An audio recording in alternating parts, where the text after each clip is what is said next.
world. The villagers lived humble lives, rooted in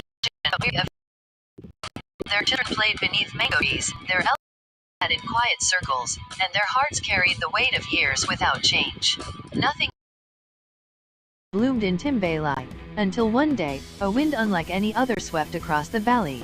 Carried on its breath was a single seed, small, golden brown, and filled with destiny. The seed's name was Hope.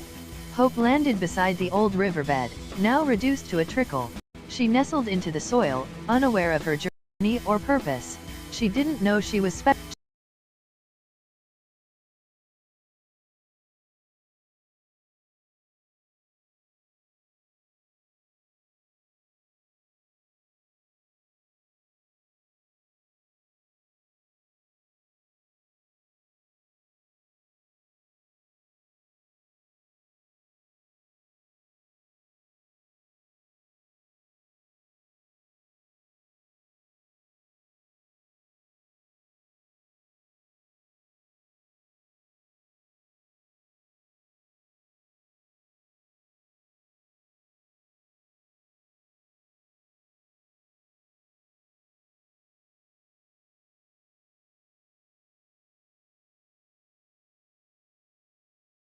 She only knew she had arrived, and the earth welcomed her.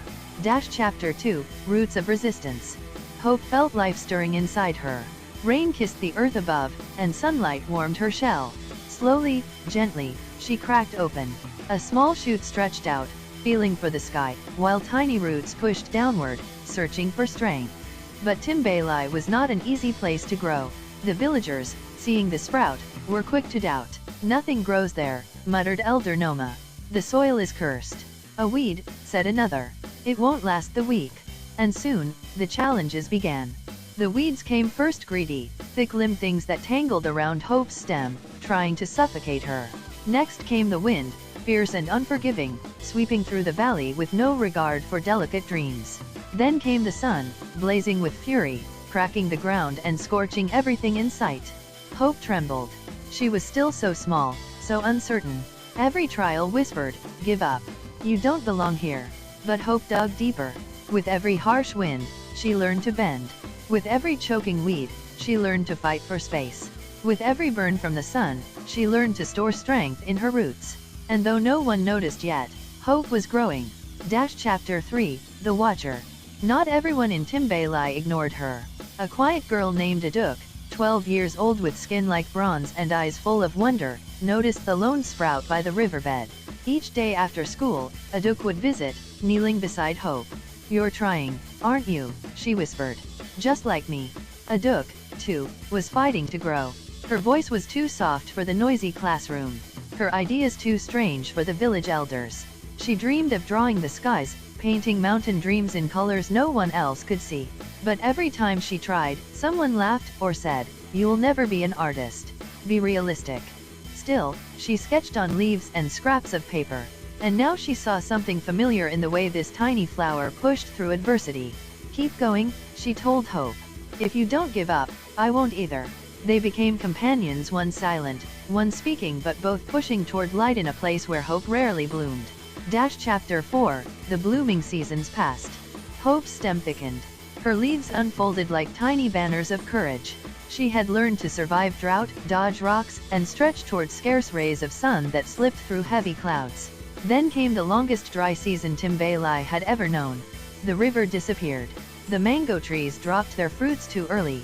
Goats wandered further in search of water. Even Aduk stopped coming, forced indoors by the heat.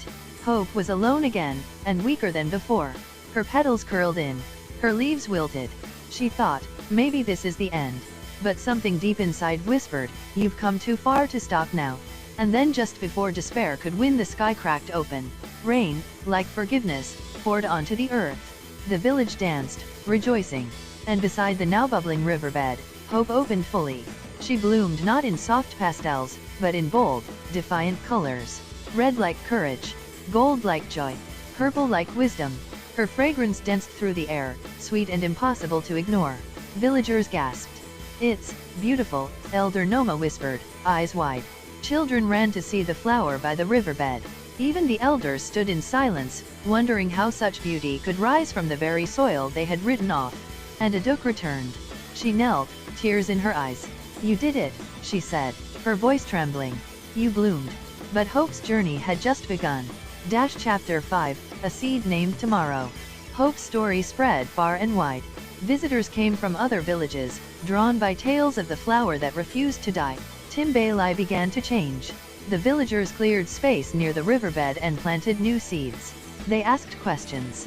They listened to dreams. And Aduk? She kept drawing. Inspired by Hope, she painted murals across Timbaylai's school walls, images of flowers rising from cracked earth, of children flying over mountains, of sunlight breaking through storms. One day, a traveling art collector saw her work and offered to sponsor her studies. Aduk left Timbaylai, her heart full of purpose, but she never forgot the flower who bloomed when no one believed she could. As for Hope, she lived on her seeds scattered by the wind, carried to valleys and cities and mountain ledges. Each one bore the same fire, the same whisper of resilience. Because once a single flower refuses to give up, others begin to believe they can bloom too. The moral. Life will not always be kind. Unstoppable bloom, the wind will try to bend tale you, in the 5 weeds will chapters try to choke chapter you, 1, and the sun the will village of sometimes whispers. burn. But in every Timbaylai was a village there most is a maps lesson. forgot. In every Hidden trial, between two there mighty is mountains, strength. Obanji And to in the every west one and of us, Umaro to there the is a east, it seed lay waiting like to a become secret in the crook unstoppable. of the world. So dig deep. The villagers lived lived humble wide, lives, bloom rooted boldly, in tradition, but but weary of reflection. dreams. What are Their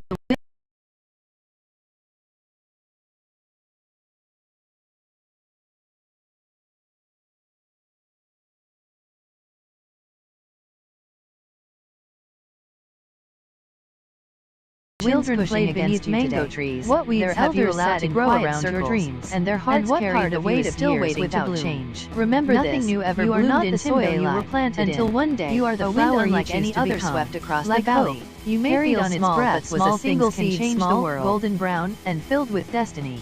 The seed's name was Hope. Hope landed beside the old riverbed, now reduced to a trickle. She nestled into the soil, unaware of her journey or purpose. She didn't